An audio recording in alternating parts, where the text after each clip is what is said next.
Latouf, responsable APR commune Thiès Ouest, cadre à la LONASE. mu mel ni tey da nga recevoir ay menaces bi nga xëyee est-ce que mën nga ñu expliquer.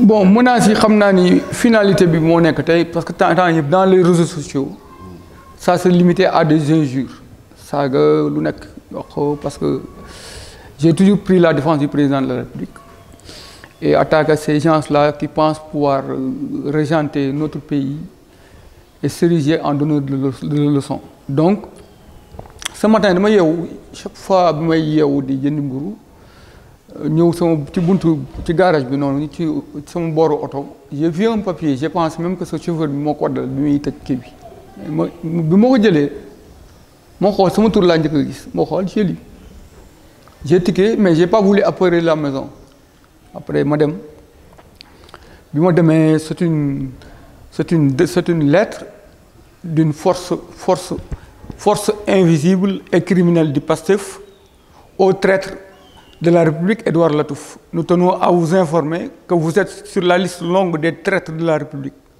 Nous sommes en mesure de vous localiser partout. Si Ousmane Sonko est condamné, vous ne serez pas épargné. Votre domicile sera attaqué aux heures favorables. Celui que vous défendez est politiquement mort. Macky Dena. Donc, lettre bi la jot ce matin. J'ai informé, les autorités, politiques. Je m'aurais informé le ministre Augustin Tine, bon, le ministre Cheikh Omar Anne, et je salue c'est une propre réaction de solidarité, le DG de la LONASE, mon directeur général, qui m'a même dit qu'il m'a autorisation pour aller saisir le procureur de la République, avec le directeur général Diaïté de la Poste. Vraiment, des réactions spontanées de soutien de ces acteurs-là. Donc, non, l'a demain, et j'ai saisi le procureur de la République. Ah, tu as porté plainte aussi. J'ai porté plainte, j'ai eu mention, je viens d'avoir une mention du procureur qui m'a convoqué le lundi.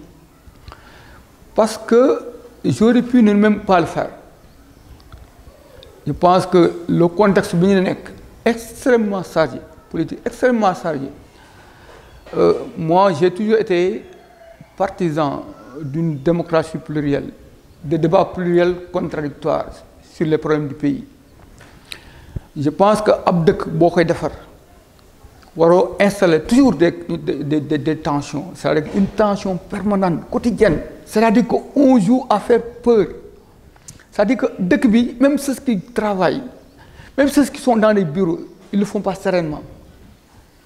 Ça n'a pas de sens. C'est-à-dire que l'acte que je viens de poser, parce que c'est à toute fin utile. On ne sait pas demain ce qui va se passer.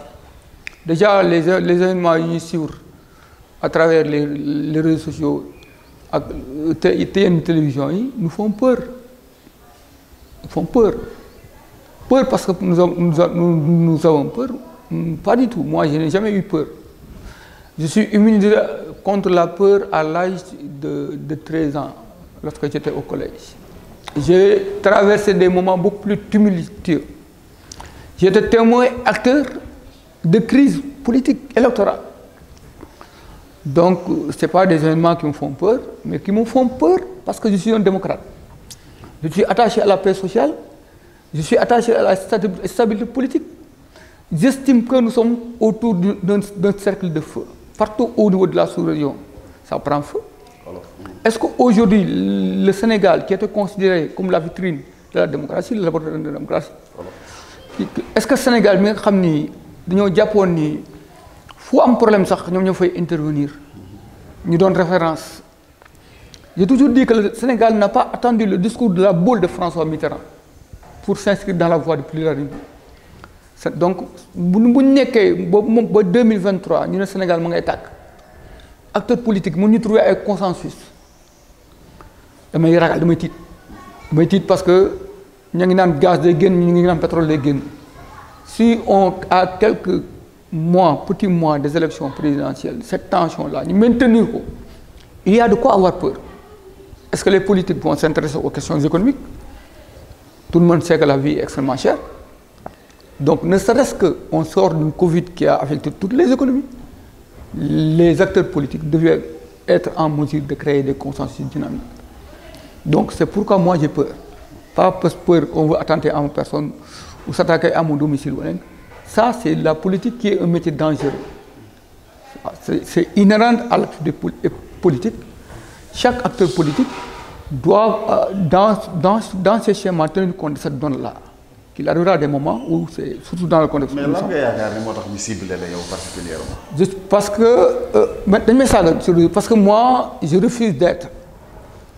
Je refuse très honnêtement d'être de ceux-là qui ont un plan A, B ou C. De mon président de la République, situation bi mu nek wax na ko fi au cours d'une émission. Ñun ñoko ci yobbu. Ñoko indi situation bi. Nous qui sommes de la paix. Tay situation président bu am ay situation de ce genre. Bu ñu démé ba à l'Assemblée nationale, ñu changer configuration bi à 2 députés près. Suñu démé ba ay élection locale te tiru ñu ci ben leçon. Suñu démé président jël ay nit jox leen ay responsabilités. Renforcer leen ñuy abandonner la demande sociale ñenn ñi duñ ko wax dëgg ba pare di làqatu président ñu mu jox ay responsabilités blendé nañu seen en 2021 ça a été la même chose en mars 2021 ministre yu bëri làqatu directeurs généraux yu bëri làqatu mais man j'assume ça, je l'assume. C'est-à-dire que je dis que président comme ñu ko doon ci situation bi il est de notre responsable, de notre devoir de le défendre. Et je le défendrai à mes risques et périls. Non, parce que quand on m'invite dans des plateaux de télévision pour parler de questions d'actualité, mais je ne décline pas les invitations. J'y vais pour défendre le président. Parce qu'on ne peut pas être là, on dit parti qui exerce le pouvoir, parti majoritaire, ni invité sur des questions nationales, d'intérêt national, ni de plateau. Pourquoi? C'est-à-dire que le débat politique, le président l'a dit, Bignou Roussoir. Le président a dit, lorsqu'il nous a reçus, que pour ce qui concerne l'État, force restera à la loi. Mais le combat politique, c'est vous les acteurs politiques.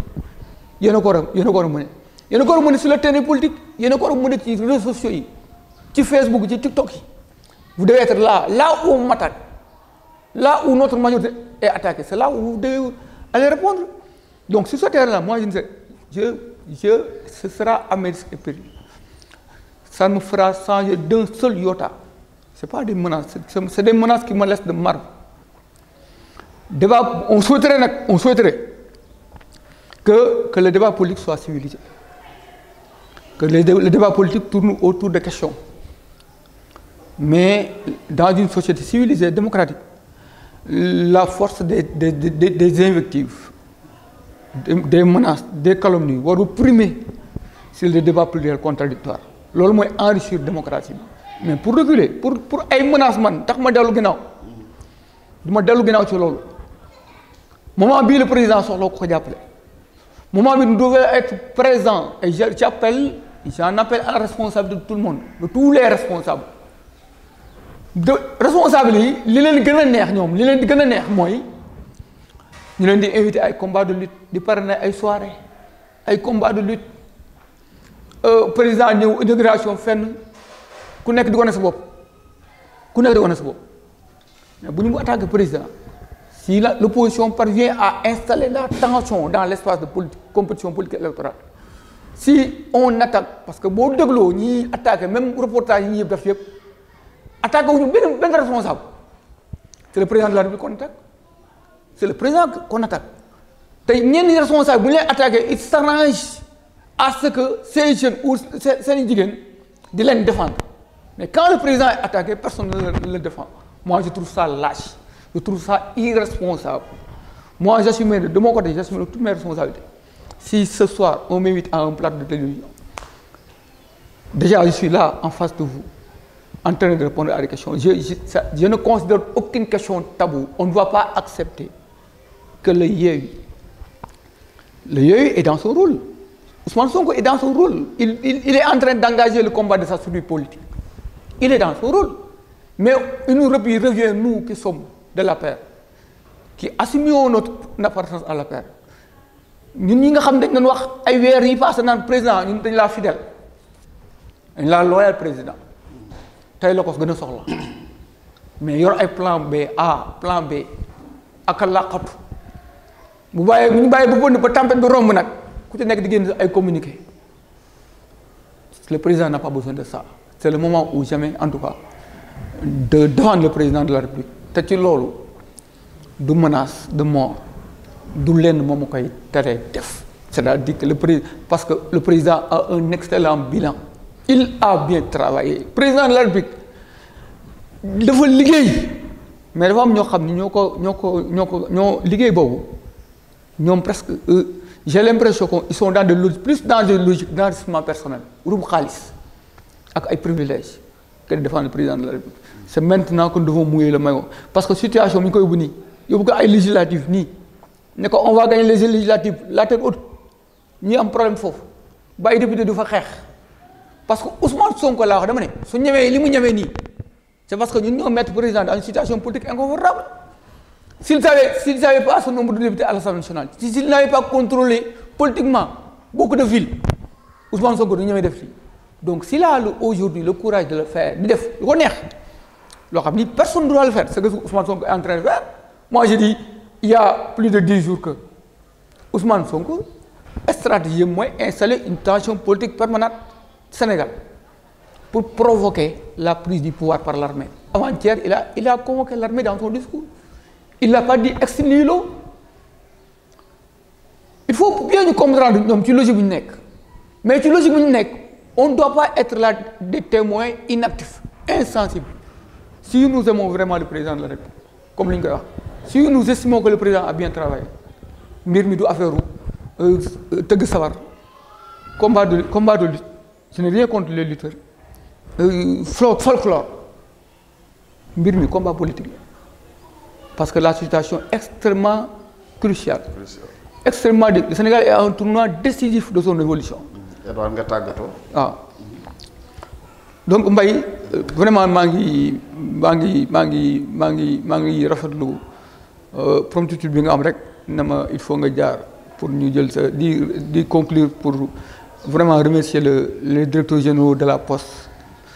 DIT ak le directeur général de la LONASE qui m'ont témoigné de leur solidarité la LONASE Lat Diop les ministres Cheikh Omar Anne le ministre Augustin Tine l'ensemble des responsables frère Maodo Malick Mbaye beaucoup d'acteurs politiques en tout cas mon jeune frère Ablaye Dieye m'ont témoigné vraiment de leur solidarité je pense que li ñu jëm nii en tout cas nous prions tous à ce que les esprits se calment on n'a pas besoin en ces moments troublants parfois je fais toujours appel je fais toujours souvenir je me remémore des propos de Sëñ Abdou vraiment bato bi ku yaakaar ne da nga ci mucc ku jàpp ni Sénégal dana bu tàkkee da nga ci mucc doo ci mucc mais la paix est liée à la vérité Sonko doit répondre de ses actes il doit être jugé je ne dis pas les faits pour lesquels nañ koy poursuivre c'est des faits qui sont avérés mais il doit être jugé parce que nul ne peut être au-dessus des lois